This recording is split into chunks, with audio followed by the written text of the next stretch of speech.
Witam wszystkich. Dziś lecimy do Zjednoczonych Emiratów Arabskich. Lecimy liniami Emirates.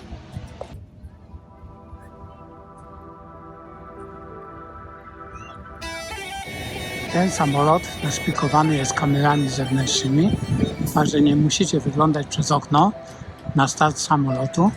Można sobie włączyć kamery na ekranach foteli i oglądać start samolotu.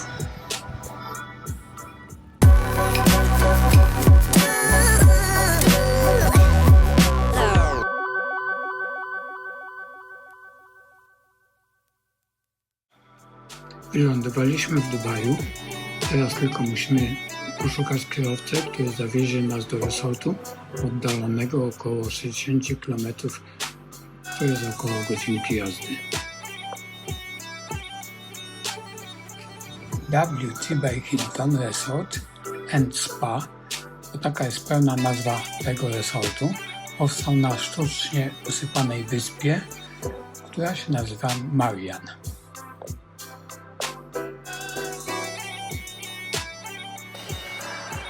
Po ponadgodzinnej jeździe w końcu dotarliśmy do hotelu. Jesteśmy już bardzo zmęczeni. Zajrzę tylko na zewnątrz, jak to wygląda i idziemy spać. Dalszy ciąg nastąpi jutro.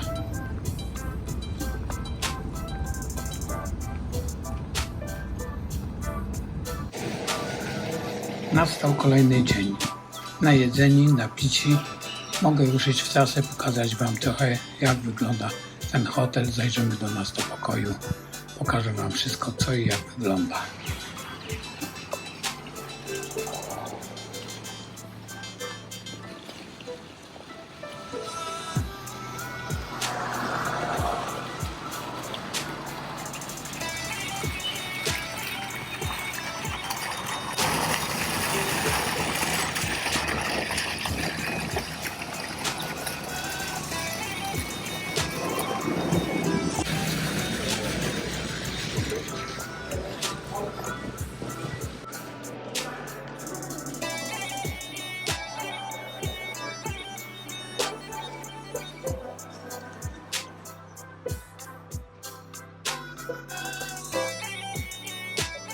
No a teraz zapraszam nas do naszego pokoju, póki jeszcze za dużego bałaganu nie porobiliśmy.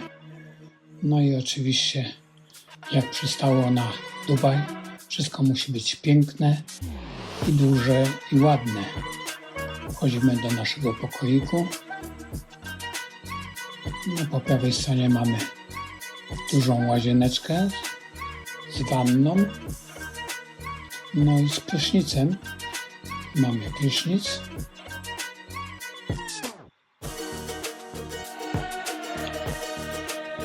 Obok umywaleczka.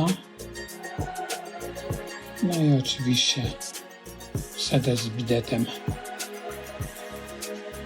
Następnie duży przedpokój z szafami po obydwu stronach. W szafie oczywiście sejf, suszarka, jak we wszystkich hotelach mniej więcej. W szafie jeszcze deska do pracowania oraz żelazko, 2 szlafroczki.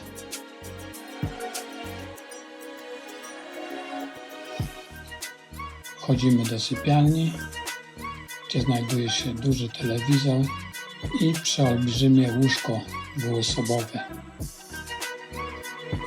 Bardzo wygodne, mieliśmy okazję się przespać. No, telefon, łączność z recepcją.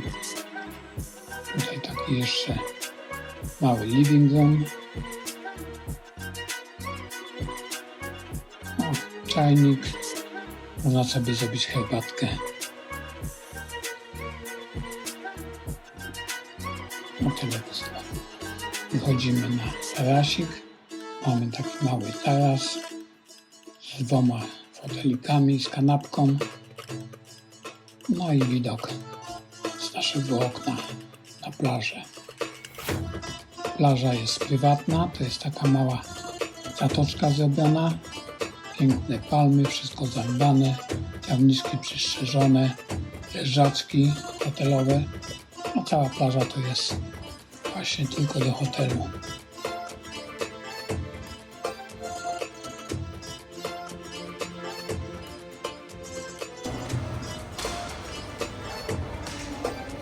A teraz jedziemy na stołóweczkę. Pokażę Wam jedzonko mniej więcej jakie mamy.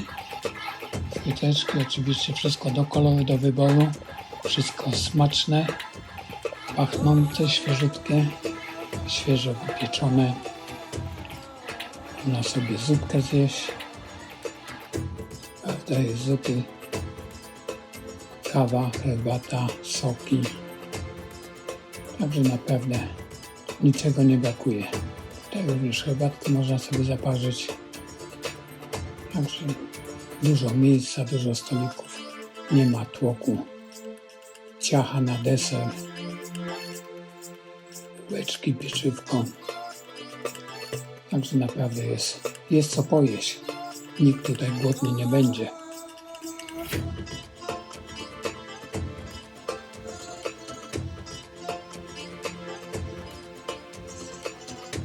Jeszcze tutaj z tej strony? Nie, tu już było. Nie ma. Teraz przejdę na zewnątrz, Wam pokażę, jak to wszystko wygląda. Jak jest pięknie zadbane, przystrzyżone, palenki przystrzyżone, piękna zieleń. Wszystko naprawdę dbają tutaj. A kiedyś tutaj były tylko piachy pustyni.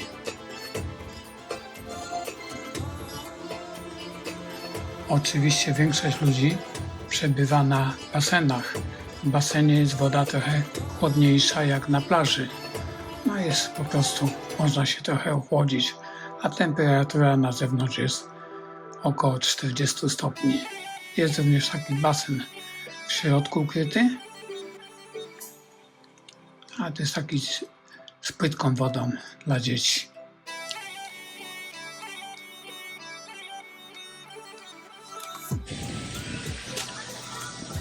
No a teraz idziemy przejść przez plażę. Pokażę Wam, jak to wygląda na plaży. Oczywiście są leżaczki, parasolki, jest rolba, to jest niesamowite dla dzieci. Tam dzieci stamtąd nie wychodzą zupełnie.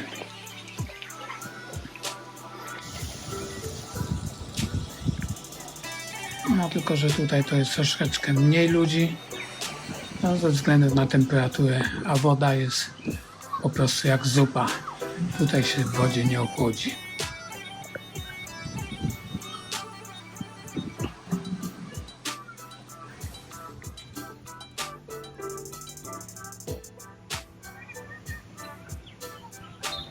Też różne atrakcje w wodzie, ślizgawki, zjeżdżalnie.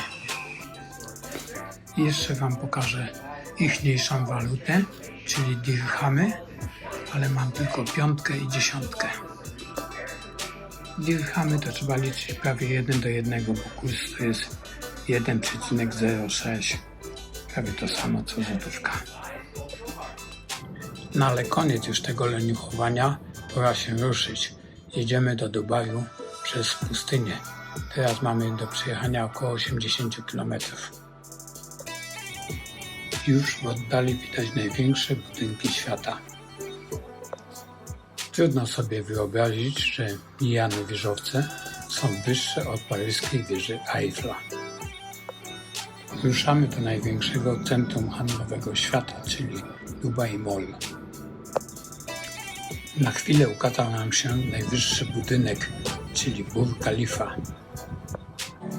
Pożegnaliśmy naszego taksówkarza i umówiliśmy się, że na wieczór odbierze nas z powrotem i zawiezie do resortu. Naszym oczom ukazał się luksusowy, nienagannie czysty i błyszczący świat współczesnego targowiska.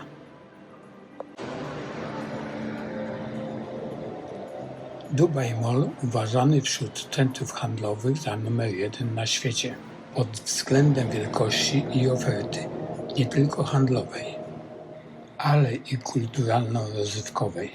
Ma ponad 112 hektarów powierzchni, na której jest górą 1200 sklepów.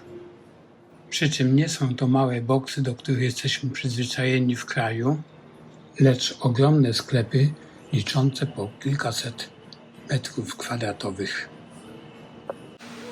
Chodząc po Dubai Mall, w końcu natrafiliśmy na ten słynny wodospad.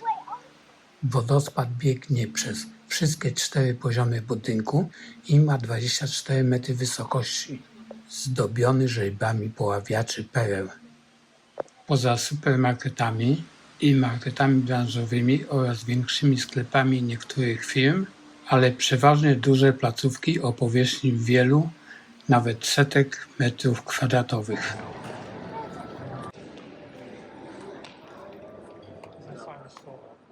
W molu znajduje się wielkie akwarium, w którym żyje i pływa około 33 000 ryb i zwierząt morskich różnych gatunków, w tym ponad 300 rekinów.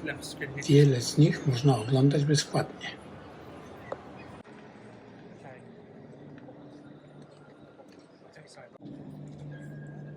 Ustawiliśmy się w kolejce, aby kupić łączone bilety na 2 atrakcje. Bilety na te 2 atrakcje kosztują 340 dirhamów na osobę. Wspomniane akwarium i imponujący Burj Khalifa, sąsiadujący razem z Dubai Mall. Po sprawdzeniu biletów wciskamy się do holu wypełnionego oczekującymi na wjazd turystami. Po środku śnieżno-biała podświetlana makieta wieżowca.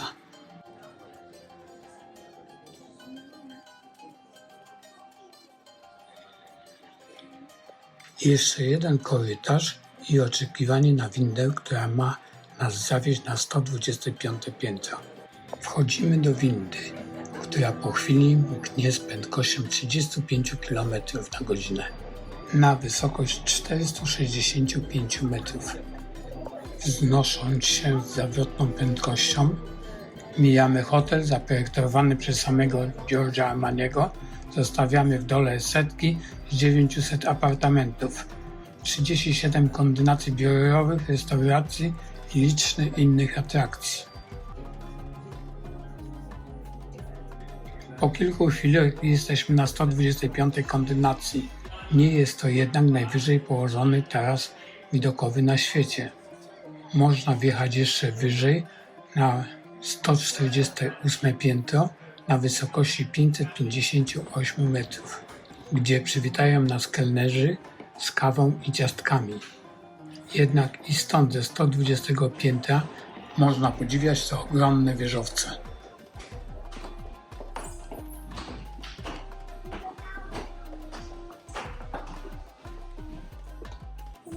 Schodzimy piętro niżej.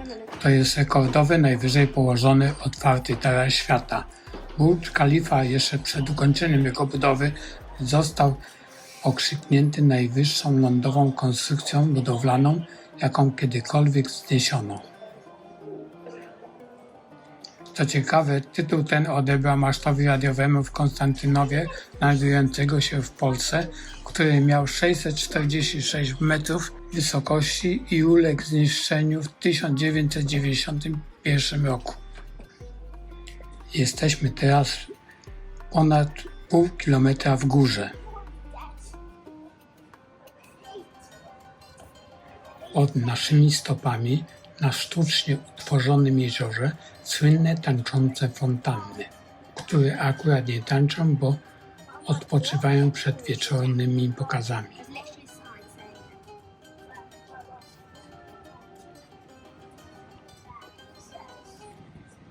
Nasz Pałac Kultury, liczący 231 metrów, wyglądałby tutaj jak okruszek.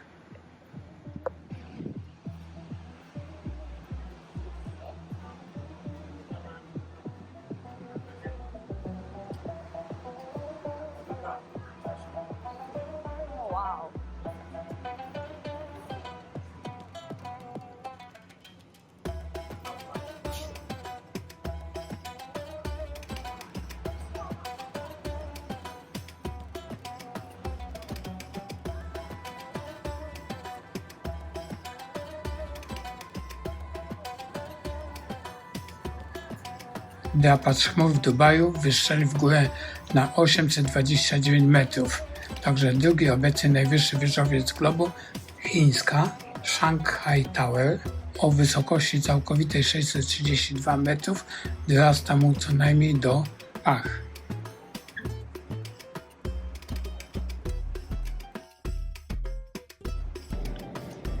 Czas na powrót na ziemię.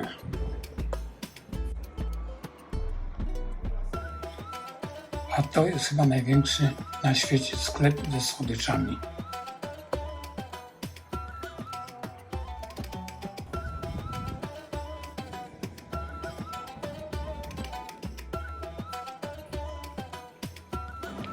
A teraz jedna z największych atrakcji Dubai Mall. Gigantyczne akwarium i zoo obejmujące zwierzęta mocno zaprzyjaźnione z wodą. Ściana z akrylu, przez którą można oglądać mieszkańców akwarium, ma 33 metry szerokości i ponad 8 metrów wysokości i aż 7,5 cm grubości. Ambitnym właścicielom zależało na jeszcze większej. Niestety to przerosło możliwości techniczne producentów.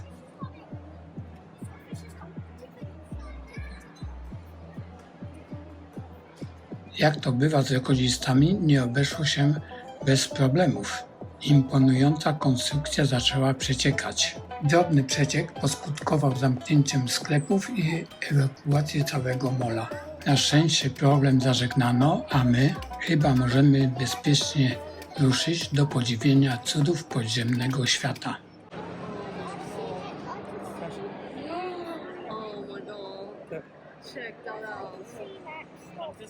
Nieustannie robimy nowe zdjęcia i kolejne minuty filmu. Bez wątpienia jedną z największych atrakcji akwarium jest długi na 50 metrów podwodny tunel. Widok morza z perspektywy morskiego dna zachwyca wszystkich. Dosłownie na wyciągnięcie ręki możemy zbliżyć się do rekinów i płaszczek, które z dołu wyglądają jak przybysze z kosmosu. Naprawdę wygląda to niezwykle. Akwarium ma imponujące 51 metrów długości, 20 metrów szerokości i 11 metrów wysokości. Za akrylową ścianą pływa ponad 300 rekinów i płaszczek. Wszystkie rekiny mają wszczepione chipy i są przez cały czas monitorowane. W wodzie o stałej temperaturze 24 stopni całkowitą ilość ryb można liczyć w tysiącach. Ponad pół godziny pokonujemy 50-metrowy tunel. To rekord, który nie trudno pobić patrząc na otaczające nas obrazy. Idziemy na wyższy poziom.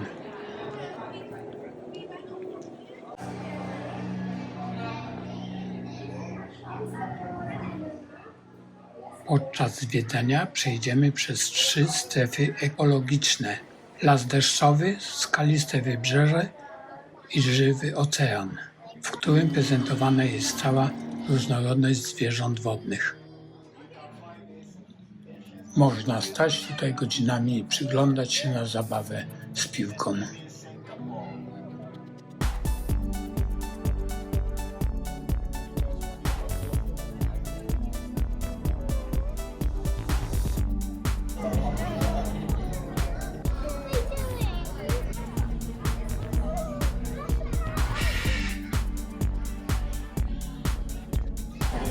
Oh my god. Look at him. He's trying to kiss you.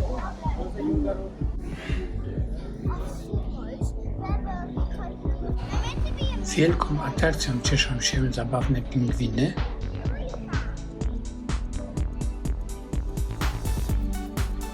Trafiliśmy akurat na porę ich karmienia.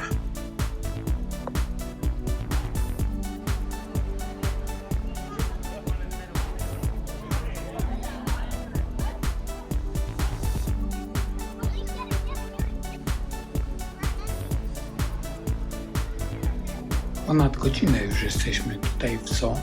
Pora ruszyć na dalsze zwiedzanie Dubaju.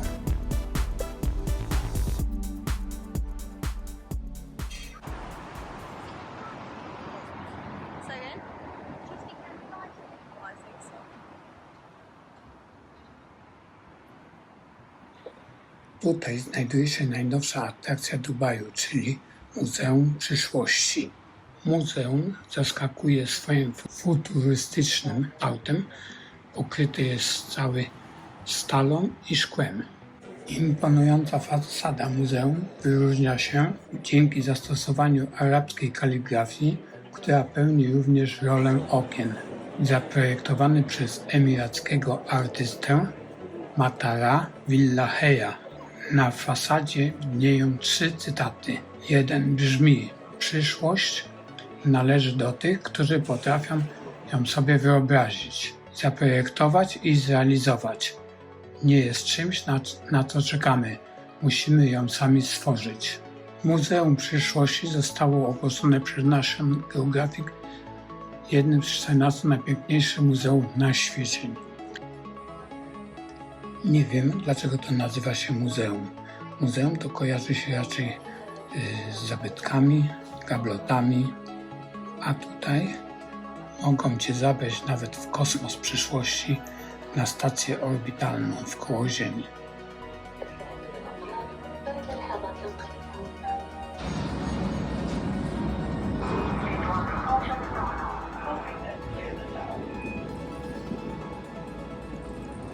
Lecimy w kosmos.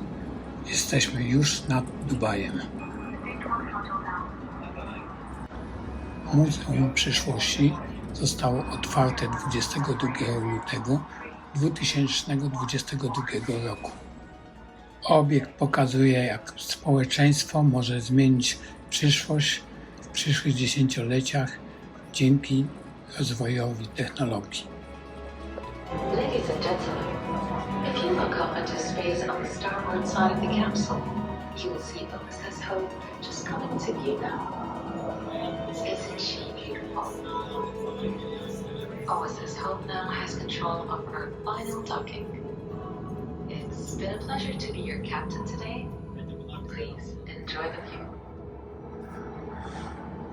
Po paru minutach lotu dokujemy do stacji orbitalnej.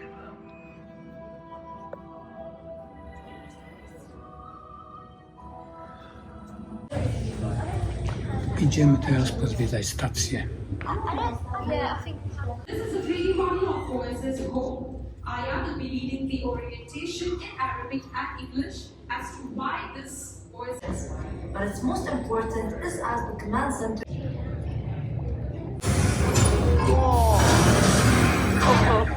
Koniec wycieczki po niesamowitej stacji orbitalnej. Teraz wracamy już na Ziemię.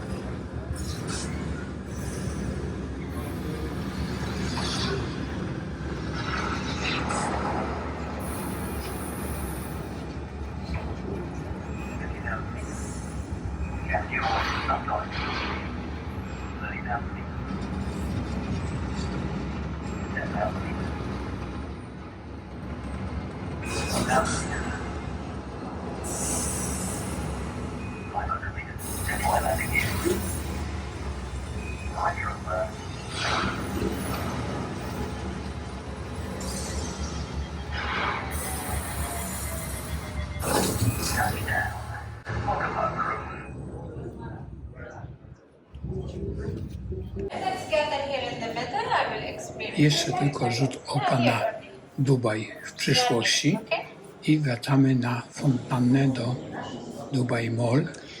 Już czekaliśmy, jak się trochę ściemni, bo wtedy fontanna wygląda najpiękniej. And we are now tending to use more public transportation since we now have the Hyperloop. Now the Hyperloop connects all the Emirates together. Wychodzimy i wyjść nie możemy. Co chwilę jeszcze nas spotykają jakieś następne atrakcje. I tak sobie wyobrażają szejkowie naszą ziemię za kilkadziesiąt lat.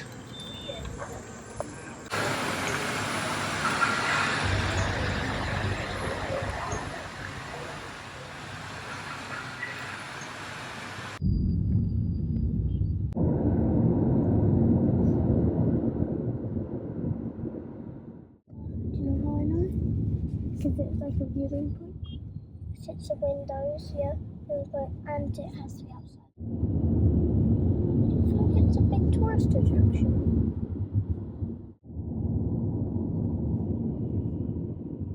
You can see that. Wracamy ponownie do Dubai Mall, tam gdzie znajduje się fontanna. Przejazd nam zajmie około 9 minut, dystans 3,2 km. Także zaraz tam będziemy. Because 4 doesn't actually count as building, so we might go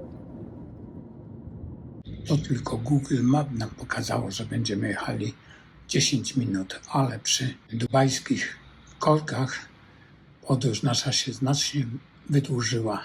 Także aż doczekaliśmy się pięknego zachodu słońca.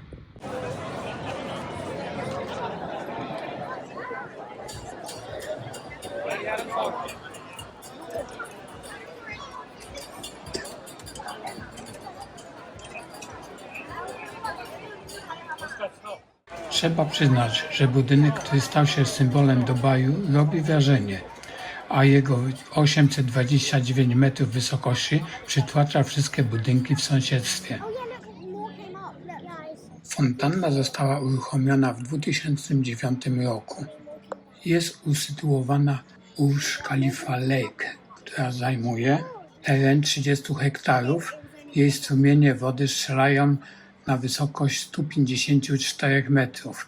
Fontanna ma długość 275 metrów i składa się z 5 okręgów o różnych rozmiarach i 2 głównych łuków.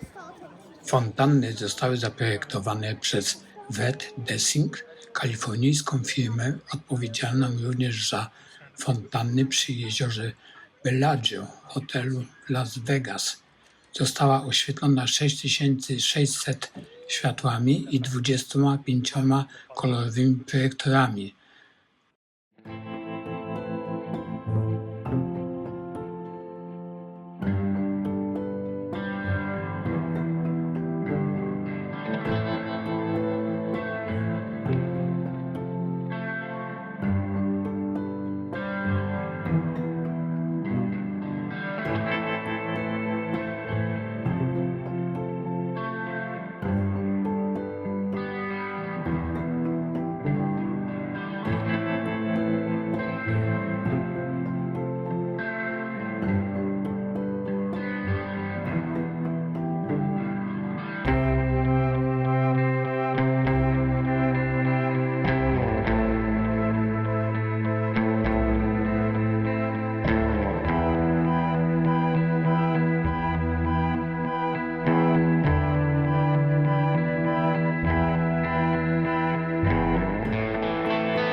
No i to wszystko na dzisiaj z Dubaju. Pora wracać do domu. Czeka na nas kierowca, który zabierze nas do resortu. Zapraszam do subskrypcji kanału, jeśli jeszcze tego nie zrobiłeś. No i oczywiście na kolejne filmy. Na razie, bye bye.